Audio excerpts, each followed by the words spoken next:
আস্তে আস্তে জীবনযাত্রা সব থেমে যাচ্ছে। কি হবে এই ঈদে? এখনো ঈদের মার্কেট করাই তো হলো না। আমারও একই অবস্থা, ঈদে কোনো কিছু কেনাকাটা করতে পারলাম না। তাহলে কি এবার আমরা ঈদ করতে পারবো না? কি বলছিস এসব? অবশ্যই ঈদ হবে। ঈদ হবে, কিন্তু কাছে তো টাকাই নেই। এখনো নতুন জামা কাপড় কেনা হলো না, তাহলে কি আমরা পুরাতন জামা কাপড় দিয়ে ঈদ করব? সেটা হবে কেন? জীবনে বড় হতে গেলে সৎভাবে কেউ বড় হতে পারেনি। সবাই প্রায় 2 নাম্বারই করে বড় হয়েছে, আমাদেরও 2 নাম্বারই করে বড় হতে হবে। কি বলতে চেয়েছিস তুই? সৎ পথে থাকলে জীবনে কোনো শখ চাহিদা পূরণ হবে না। তাই আমাদের এমন কাজ বেছে নিতে হবে আমরা যেন টাকার উপরে ঘুমাতে পারি। সে আবার কি কাজ? আমরা চিন্তাই করব, এমনকি যাকেই পাবো তার কাছ থেকে আমরা টাকা পয়সা ফোন আমরা ছিনিয়ে নেব। কিন্তু এগুলো করা কি আমাদের ঠিক হবে? আরে বেটা, আগে নিজেদের বাঁচতে হবে, পরে অন্যদের বাঁচাতে হবে। এটা তুই ঠিক বলছিস, তাহলে চল তাই করা যাক।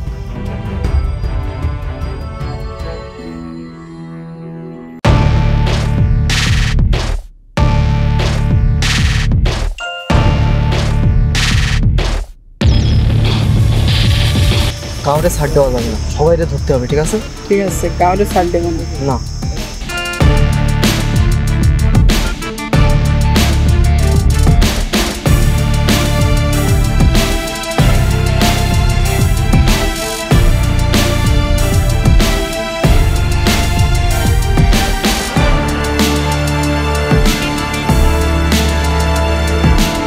ওই দাঁড়াই, দে দে, তোর কাছে কি আছে দেখি। ভাই আমার কাছে 100 টাকা আছে, মা খুব অসুস্থ ভাই, কিনতে হবে। তোর মার ওষুধ পাচ্ছি একদম চোপ কথা বলে কথা বলিস। ভাই ওষুধ কিনতে হবে। ওষুধ একদম একদম বলা নিয়ে পেডি দেবো বলো। একদম তো যা বেরো।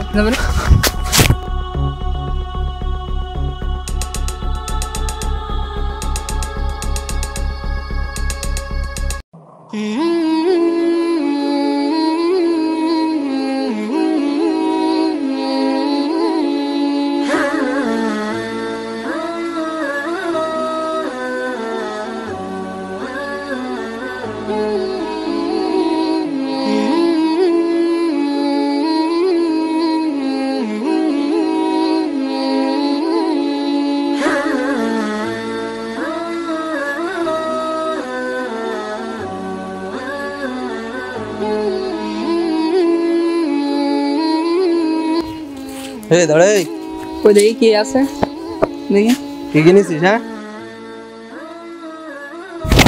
শার্ট কিনেছিস যে, গায়ে দে গায়ে দে। দেখ ভালো শার্ট কিনেছিস, গায়ে দে গায়ে দে। আর কিছু নেই? ঠিক আছে না স্যার? হ্যাঁ ঠিক আছে, যা যা যা যা। শোনো তোমরা, হ্যাঁ, তোমাদের তো দেখে মনে হয় তোমরা ভদ্র পরিবারের সন্তান। তোমরা যাই চিন্তা করতেছো, তোমরা কি জানো কিছুদিন পর তো আমরা মানুষও খুন করবা? কেন মানুষ খুন করবো কেন? তাই তো মনে হচ্ছে তোমরা যে অন্যায় কাজ করতেছো এগুলো তো ঠিক না। আর তোমরা তো জানো না, আর কেউ দেখুক আর না দেখুক একজন কিন্তু ঠিকই দেখতেছে। কেউ দেখতেছে? কে দেখতেছে? কই কেউ নেই তো এখানে, কেউ নেই তোমরা তো তো দেখতে এখানে। পাবা না, তোমাদের ঠিকই দেখতে পাচ্ছে উপরওয়ালা, উপরে একজন বসে আছে, হ্যাঁ তিনি তো সব দেখতে পাচ্ছে। তিনি ঠিকই হ্যাঁ, হ্যাঁ। তোমাদের দেখতে পাচ্ছে। জ্ঞান কম দে, যা। জ্ঞান না ছোট ভাই, এটাই সত্য কথা। আসলে তোমরা যে অন্যায় কাজটা করতেছো না, তোমরা কি মনে করতেছো তোমরা ওপারে গিয়ে শাস্তি পাবা? কখনোই না। উপরওয়ালা তোমাদের দুনিয়া থেকে শাস্তি দিয়ে তারপর নিয়ে যাবে। যা যা, জ্ঞান কম দে। ঠিক আছে, সমস্যা নেই, আমি জ্ঞান দিচ্ছি না। তোমাদেরকে একটা পরামর্শ দেই, তোমরা এই অন্যায় কাজ থেকে দূরে থাকো, এই অন্যায় কাজ আর করো না, তোমাদের জন্যই ভালো হবে। আল্লাহর পথে ফিরে আসো। আসি, আসসালামু আলাইকুম। হুজুর যা বলেছে আমাদের ঠিক কথাই বলেছে। হ্যাঁ ঠিকই হবে, হুজুর বলেছে। থাক, আজ থেকে আমরা এই কাজ ছেড়ে দিই, আর কখনো করবো না এই কাজ। হ্যাঁ, দে শার্ট আর ফোন দে, হুজুর দিয়ে আসি।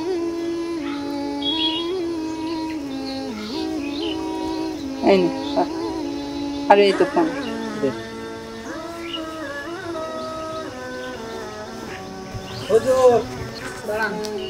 আমাকে ডাকছো? জি। হ্যাঁ বলো। আপনার ফোন,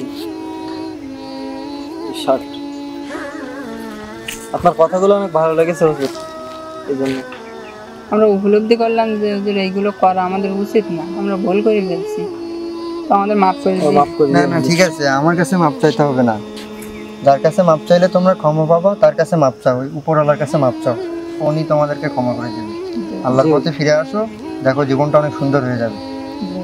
ঠিক আছে, ভালো থাকো তোমরা। জি। আচ্ছা, আসসালামু আলাইকুম।